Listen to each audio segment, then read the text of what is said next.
When after that first half, what was your message to the team during halftime?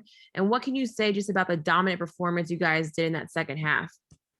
Yeah, I mean, I hit them really hard at halftime about, our undisciplinedness, inability to keep, the Thunder in front of us. It's something that we talked about before the game multiple times.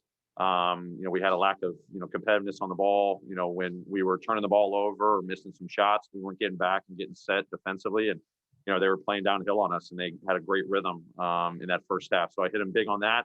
And then offensively, I didn't feel like we were moving the ball like we needed to. I think we had 5 assists in the first half. It's very uncharacteristic of Grizzlies basketball. Ended up with 14 assists in the second half, much better. Got to give the Thunder credit. I mean, they're super active. They play in space really well, take away the drive, take away the pass. But I thought our defense really fueled us. We made a couple adjustments and, trying to limit how much they could get downhill on us. And I think our guys executed, beautifully. A lot of great one-on-one defense really fueled us, to get out and run. I thought we had great pace there, 20 fast break points. That was huge, but definitely momentum shifter in that third quarter. Guys embracing what we needed to do defensively and how we needed to play on the offensive end too. Drew Hill. Taylor, Ja told us that he apologized to you after the last game for maybe not being as good of a leader as he should have been. He is one of the most competitive guys on the team, as is Dylan. So you said you challenged him on the competitiveness. I'm assuming based on that run, those two guys really mattered. Them, I guess, snapping out of it and putting the team there during that third quarter run.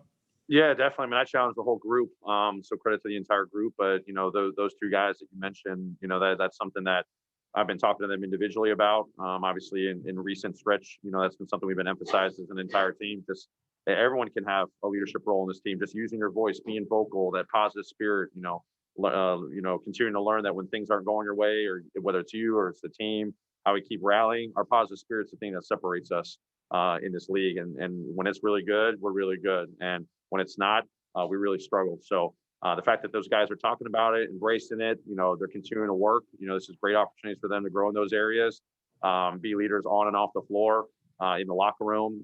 That's huge. So I'm glad they're embracing that. We need more of that, and we need that throughout the entire roster. We're a team, we're a group. Everyone has a responsibility to help uplift everybody. Terry Davis. Hey, Coach, on that team effort, Grayson carried you guys in the first half and Dylan carried you guys in the second half. But what did it talk about the resilience of this egoless team, everyone fighting for each other? They don't care who does it as long as it gets done. Yeah, I mean, as long as we're playing the right way, that's all anyone cares about, So when the box score comes out, how many shots, how many points, all that, I think our guys are more focused on just playing the right way. Didn't have that in the first half, as I said. And in the second half, we definitely had that. I think we had it defensively too. There was an engagement on the defensive end, all 5 guys. And then offensively, we were able to thrive off of that. So that's how we're built. I think I said it before the game, just with our roster and how we play and how we emphasize that. If we can consistently continue to commit to that style of play on both ends, usually leads to more good things for the Grizz. John Coleman. Hey, Coach, I believe that first off, congrats on the win. I think this was the first time that the team had 55 or more rebounds and 10 or more blocks in a game since you took over at head coach. Brandon Clark, a career high in blocks. It really seems like after Brown and Horford were establishing their presence in the first half, y'all really made a difference down low, and it shined through tonight to get the victory. Yeah, I mean, credit to those guys that you listed off for us, especially BC. It's awesome. We're putting him in different spots defensively right now. I thought, those block shots, that activity came at a lot of different levels. It was definitely pick and rolls, shots at the rim, but, we really made an emphasis on being better one-on-one, drive defense. Third quarter, I thought we had a couple of situations where guys were driving, trying to force up shots, and we were able to get our hands and block a couple of those attempts. So that's big for us. When we can have that activity, that's huge. And obviously the rebounding, obviously we got, more stops in that third quarter than we did in that second quarter. We're emphasizing more guard rebounding, guys get in there, limiting second chance opportunities.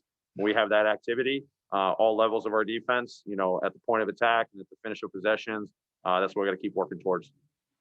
Last question, Evan Barnes.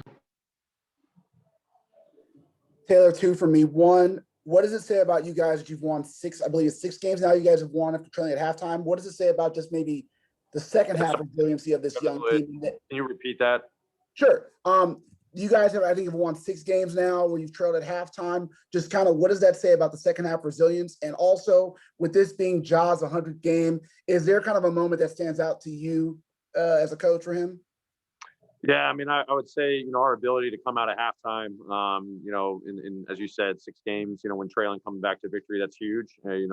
I think our guys, embrace the opportunity to get better. It's not a 24-minute game; it's a 48-minute game, and you got to play with leads, coming after halftime too. And I think we've done a pretty decent job there. But coming back at halftime and emphasizing what we got to do better, our guys embrace that, and for the most part, they go out and do that.